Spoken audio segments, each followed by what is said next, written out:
반갑습니다. 덕명입니다. 오늘은 건강경 6장 정신희흡은 마지막 시간입니다.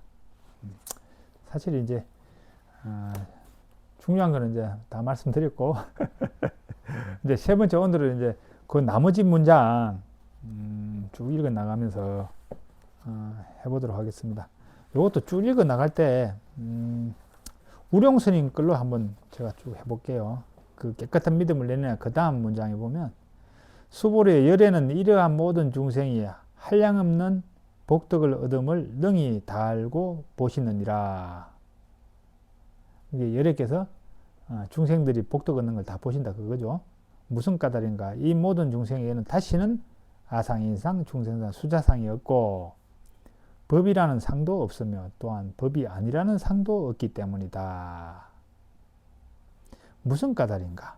이 모든 중생이 마음에 어떤 상을 취하게 되면 아상인상, 중생, 수자상에 집착한 것이 되느니라. 또 무슨 까닭인가? 만약 법이라는 상을 취하게 되면 아상인상, 중생, 수자상에 집착한 것이 되며 만약 법 아니라는 상을 취하더라도 아상인상, 중생상, 수자상에 집착한 것이 되느니라. 그러므로 마땅히 법도 취하지 말고 법 아닌 것도 취하지 말아야 할지니 이러한 까닭에 열에는 항상 비구들이 너희는 나의 설법한 법을 뗏목처럼 여겨야 한다고 말한 것이다. 이렇게 법도 오히려 놓아버려야 하거늘 하물며 법 아는 것이라야. 이게 이제 6장에 나와 있는 마지막 부분의 말씀입니다. 그러니까 이제 이 내용은 사실 원문하고 크게 다른 거 없어요. 원문에는 이제 조금 내용이 더 들어가 있거든요. 원문에는 조금 더 들어가 있는데 한번 볼까요? 요거는 제가 이제 그 강목스님 이 번역한 그걸로 한번 읽어 드릴게요. 한번 어떤 느낌인지 보세요. 산스 원문 강목스님이 번역하신 내용입니다. 수보리여 열에는 부처의 지혜로서 그들을 다 안다. 수보리여 열에는 부처의 눈으로서 그들을 본다. 수보리여 열에는 그들을 깨달아 안다. 그들 모두는 수보리여 청량할 수 없고 헤아릴 수 없는 공덕의 무더기를 쌓고 얻게 될 것이다. 이렇게 되세요. 공덕을 쌓고 얻게 될 것이다. 이렇게 되어 있는데 현진 스님은 공덕을 생성해서 구족하게 될 것이다. 갖추게 될 것이다. 이렇게 이제 되어 있어요. 그것은 무슨 이유인가? 수보리여 그들 보살마살들에게는 자라는 산야가 일어나지 않기 때문이다. 중생이라는 산야, 영혼이라는 산야, 기아라는 산야가 일어나지 않기 때문이다. 수보리여 또한 그들 보살마살에게는 법이라는 산야도 법 아니라는 산야도 생겨나지 않기 때문이다. 그들에게는 역시 수보리여 산야도 산야 아님도 생겨나지 않기 때문이다. 이렇게 되어 있어요. 여기서 이제 그 구마라자본에는 없는 게 산야도 산야 아님도 생겨나지 않는다. 이 부분이 없죠. 그리고 또 이제 구마라자본에는 이제 있다 그런 게 아상인상, 중생, 수재상이 있다, 없다 이렇게 유무로 표현되어 있는데 여기는 이제 일어난다, 생한다 이렇게 되어 있어요. 일어나지 않는다 이렇게 되어 있죠.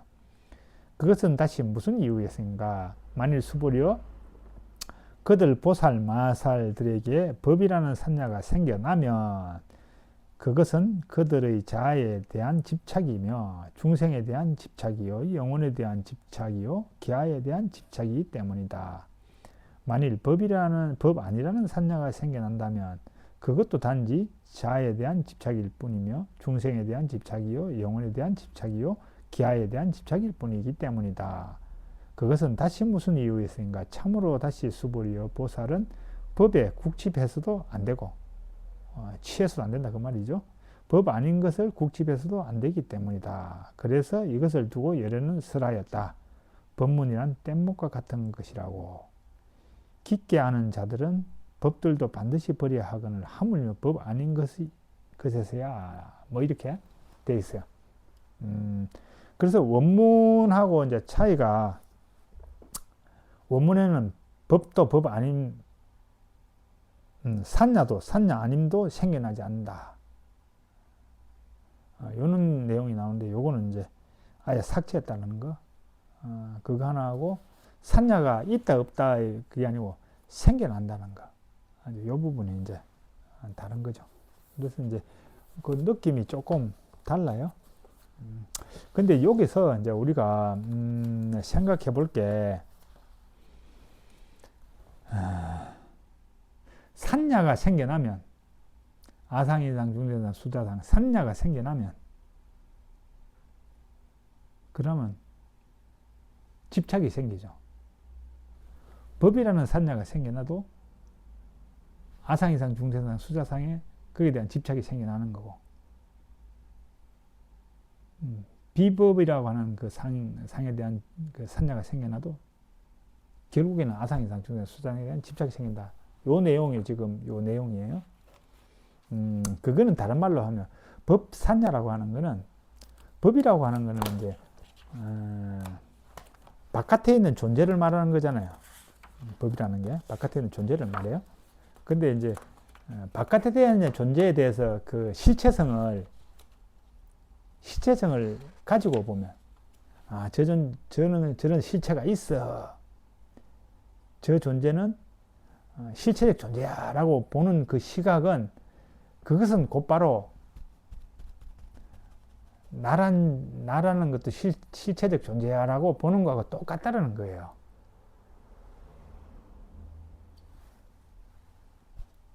그 말이에요. 결국 핵심은 아상이상 중대상 수자상이라고 하는 이 산야에서 산야를 없애야 되는 건데 산야가 일어나지 않아야 되는 건데 근데 이제 반야의 안목이 철저하지 않으면 안과 바깥에 대해서도 반야가 철저하면 법산야에 물들지 않지. 법산야가 생기지 않지.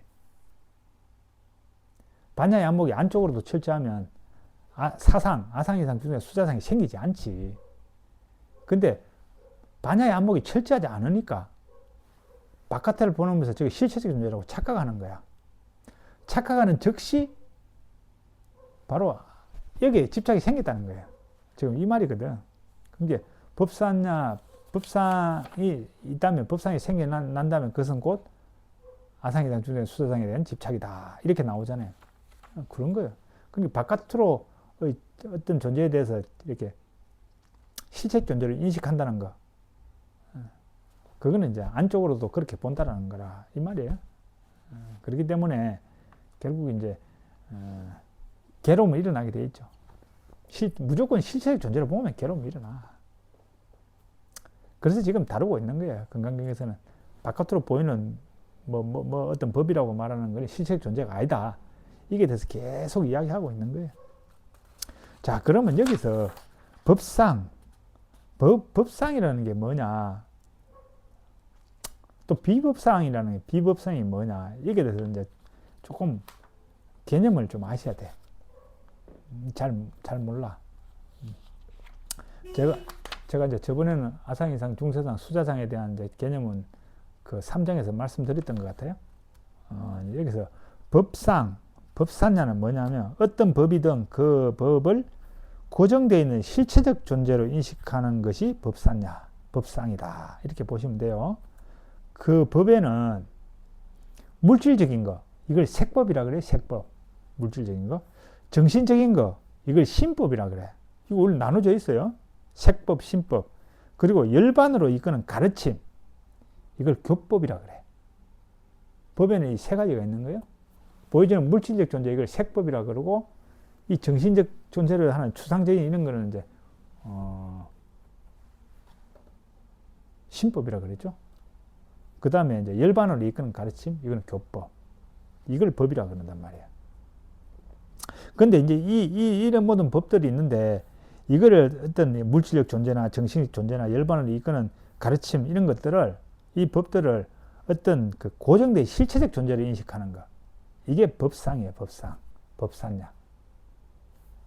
그러면 비법산야는 뭐냐? 비법산야는 이 법산야의 반대말이잖아요. 법이 아니다. 법이 아니다는 것에 대한 어떤 고정된 실체, 이거 이야기잖아요. 근데 이제 여기에는 여러 가지 의미 중에서, 그러니까 이제 세 가지 의미, 법에는 세 가지, 색법, 신법, 교법, 이 세 가지가 있잖아요.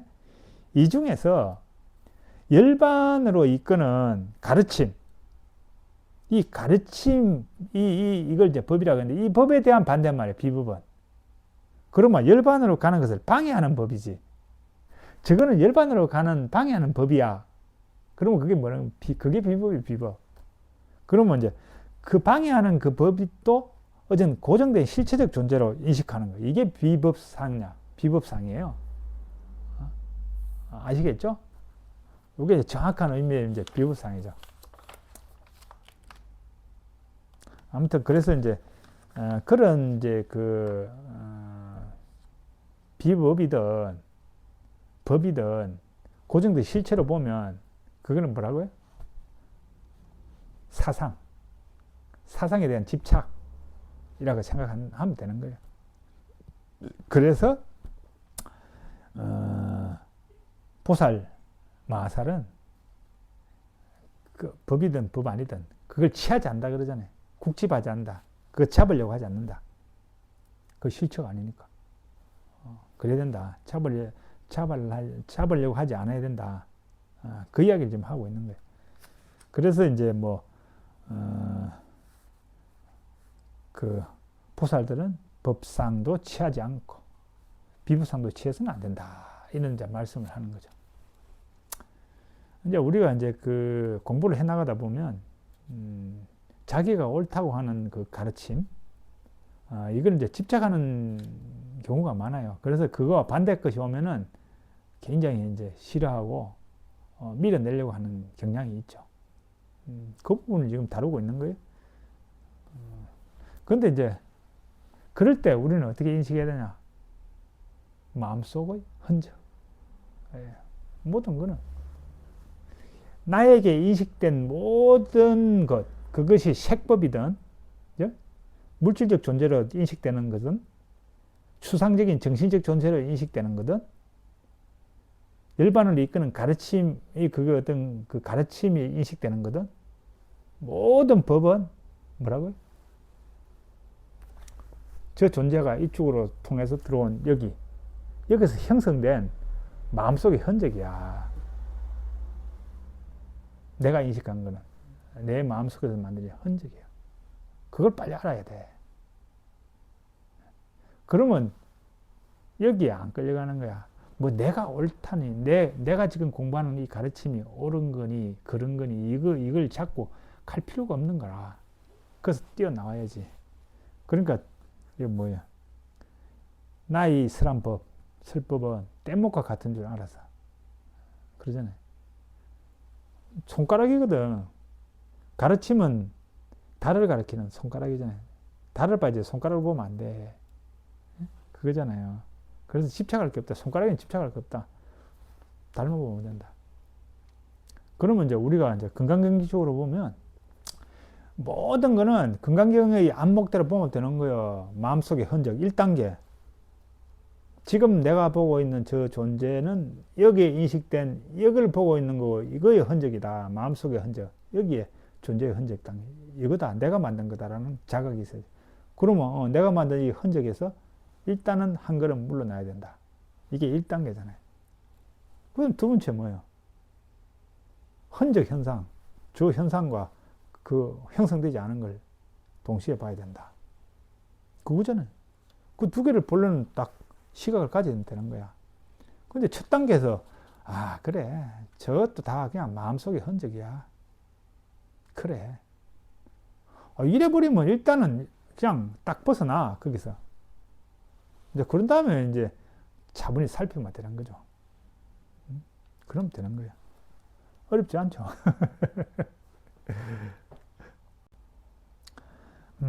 그래서 이제 그 건강경의 6장 정신 희우 여기 가르침은 부처님의 이제 가르침을 그렇게 3장, 4장, 5장에 이어오면서 부처님께서 설법하신 그 내용을 진실한 것으로 받아들여서 나도 반야의 안목을 갖추고 반야로 이 충만하기 위해서는 가르침대로 내가 실천해 살아가야 되겠다.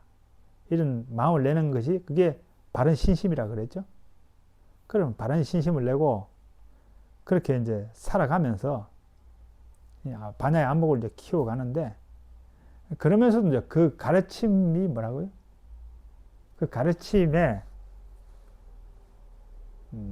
그것이 자기가 이제 수행해 가면서도 그것 또한 마음속의 흔적이다. 그러면서 원래 초점, 형성되지 않는 그쪽에다 초점을 맞추고 그러면서 수행해 가야 돼. 그게 이제 뗏목을 비우고 그런 거예요. 그것이 그 가르침이 옳다고 거기에도 뭐 실체성을 실체성을 부여하면 벗어나는 거야. 그래서 늘 실체하지 않고 그냥 형상적인 거, 그냥 우리 본래 그 허공 본성의 자리에서 그냥 일시적으로 일어나는 그다라는 그 관점으로 모든 걸 대해야죠. 그럼에도 불구하고 내가 지금 헐떡이고 있으니, 흔적심이 헐떡이고 있으니 그 가르침대로 수행해서 허공 본성의 주인 자리로 이렇게 딱 그 힘을 키우는 쪽에 가야 되겠다. 이게 임시 방편으로 그냥 취하는 거예요. 금강경의 가르침을 임시 방편으로 취하는 거야. 그런 입장으로 이제 그것을 이제 가르침을 받아들여서 공부해 가야지, 저것이 옳다, 저것만이 길이다, 계속 그렇게 하면 안 돼. 첫 출발은 그렇게 해서 출발하지만 그렇게 해버리면 이 금강경의 가르침하고 벗어나는 거야. 그래서 이제 지금 이제 출발이 이제 그런 신심을 일으키는 사람이 있겠으면 그런 신심을 일으키는 사람이 있을 거다. 그리고 이제 결론적으로 뗏목과 같은 줄 알고 그것도 다 집착하지 않아야 된다. 놓아내야 된다. 이제 이야기하면서 이렇게 마무리가 끝나는 거예요. 7장은. 그래서 이제 또 6장이죠. 6장 정신 희유분에 대한 말씀도 다 끝난 것 같아요. 그리고 이제 다음 시간에 7장을 할 텐데, 사실 이제 제가 이제 중요한 거는 이제 하나 놔두고는 다 다뤘어요. 하나 놔두고. 계속 이제 반복돼. 앞으로는 그냥 읽어 나가면서 그 번역상의 이제 어떤 문제, 그리고 바른 번역이 뭔지 이런 거에 대해서 이제 이야기를 할 거예요. 그냥 진도가 빨리 나갈 거예요. 앞으로는. 왜냐면 이제 설명할 게 없어. 금강경의 핵심은 모든 걸 실체 없이 보라는 거거든. 실체 없이 봐라. 그리고 마음속의 흔적이기 때문에 그게 그 흔적에 끄달리지 말고 흔적에서 나와서 형성된 거와 형성되지 않은 두 양면을 동시에 보는 그 안목을 계속, 그 눈을 키워주기 위해서 계속 법문하고 있는 거거든요. 이게 첫 번째가 실체성을 부정하는 거야. 모든 실체성, 실체에 있다고 생각하는 그게 뭐라고? 법상이잖아, 법상. 법상이 그 안에 나오는 게 색법, 신법, 열반으로 이끄는 교법, 이 세 가지잖아요. 지금 이제 색법 하나 다뤘어. 그게 뭐예요? 부처님의 형상. 이거는 색적인 거잖아. 물질적인 거잖아. 그게 실체 없다고, 아니다라고 이제 다루면서 이제 5장에서 실체 없성에 대해서 이제 한번 설명을 했잖아요. 자, 두 번째 이제 7장에 나오는 게 뭐냐? 신법에 관한 거, 신법에 관한 거. 열반 신법에 관한 거. 이제 이것도 실체 없는 걸 다루는 거예요.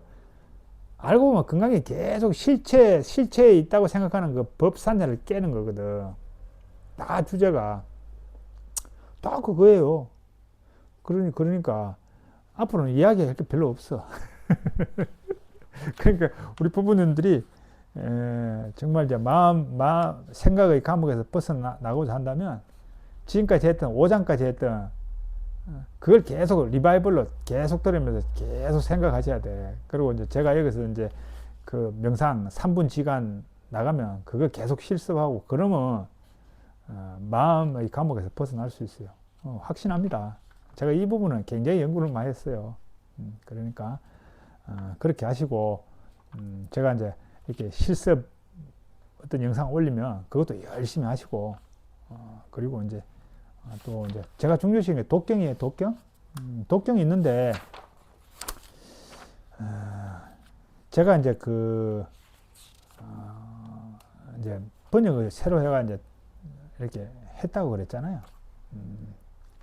그 독경도 이제 제가 이제 이렇게 독경하는 걸 또 올릴 거예요. 조만간에. 그리고 이제 그거를 원하시는 분들은 이렇게 문자를 주시면 제가 그것도 보내드리도록 할게요. 사실 이제 그 언어란 굉장히 중요해요.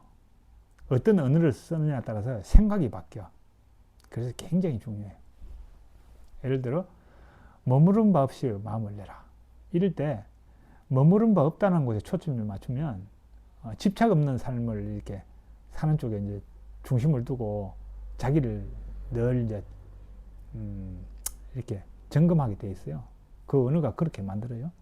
그런데 통찰 텅 빔하고 마음을 일으키라 이렇게 하면 이제 그 언어로 인하면 초점이 어디로 가냐면 내가 통찰하고 있는 거 아닌가. 존재를 볼 때 부처님의 그 안목을 보고 있냐 아냐 이렇게 초점이 바뀌어져 가요. 그래서 언어 선택이 굉장히 중요해요. 그런데 이제 금강경의 핵심 그거는 문제는 통찰의 문제거든. 인식의 문제. 존재를 어떻게 바라보냐 인식의 문제거든요. 그래서 늘 인식에 초점을 맞춰줘야 돼. 그래야 그 인식에 잘못된 인식을 또 벗어날 수 있어. 그래요. 그래서 저는 이제 그런 걸 많이 이제 한마디로 고민하면서 우리말로 이제 번역을 했고 아무튼 그랬어요. 그래서 이제 필요하신 분은 말씀하시면 제가 보내드립니다. 아무튼 이제 그렇게 하고 다음부터는 좀 진도가 더 빨리 나갈 테니까 그렇게 하시고요. 그럼 또 다음 7장에서 만나겠습니다. 감사합니다.